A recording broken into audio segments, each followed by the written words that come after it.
केरल में फिलिस्तीन समर्थक रैली में हमास के पूर्व प्रमुख खालिद मशैल की वर्चुअल भागीदारी पर हैरानी जताते हुए भारत में इजराइल के राजदूत नयोर गिलोन ने कहा कि अब हमास को भारत की आतंकवादी सूची में जोड़ने का समय आ गया है। इजराइल दूत ने अपने एक्स अकाउंट पर लिखा, अविश्वसनीय, हमास का आतंकवादी खालिद मशैल कतर से केरल के एक कार्यक्रम में बुलडोजर, हिंदुत्व और रंगभेदी यहूदियों को उखाड़ फेंको के नारे लगवाता दिख रहा है। उन्होंने आगे पोस्ट किया, मशैल ने प्रदर्शनकारियों से आह्वान किया है, सड़कों पर उतरे और गुस्सा दिखाएं, जिहाद के लिए तैयार रहे, हमास को आर्थिक रूप से समर्थन दे, सोशल मीडिया पर फिलिस्तीन को बढ़ावा दे। दरअसल मशैल ने वर्चुअल उस कार्यक्रम में संबोधन किया था जो केरल में जमाते इस्लामी की युवा शाखा सॉलिडेरिटी यू मूवमेंट द्वारा आयोजित की गई थी।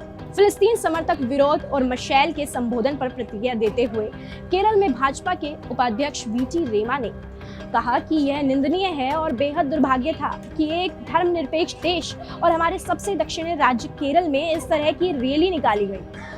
हर कोई जानता है कि कैसे हमास ने इजराइल पर हमला किया और कई निर्दोष नागरिकों की जान ले ली। केरल में सरकार अब कड़ा प्रहार कर रही है। भाजपा के प्रदेश अध्यक्ष के सुरेंद्र ने कहा कि यह आयोजन अस्वीकार्य है।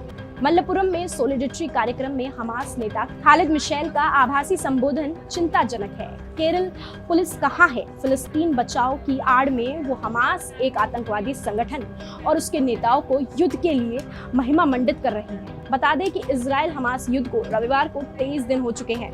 वहीं गाजा में उभरते मानवीय संकट पर भारत हमेशा से ही चिंता जताता है। साथ ही गाजा में चल रहे संघर्ष में हताहतों की संख्या एक गंभीर और निरंतर चिंता का विषय बनी हुई है। नागरिकों, विशेष रूप से महिलाओं और बच्चों को अपने जीवन की कीमत चुकानी पड़ रही है। इस मानवीय संकट को संबोधित करने की आवश्यकता है, लेकिन दूसरी ओर देखा जा रहा है कि गाजा लगातार आतंकवादी गतिविधियों से बाज नहीं आ रहा और भारत में भी हमास के नेता खालिद लोगों को भड़काने की कोशिश कर रहे हैं।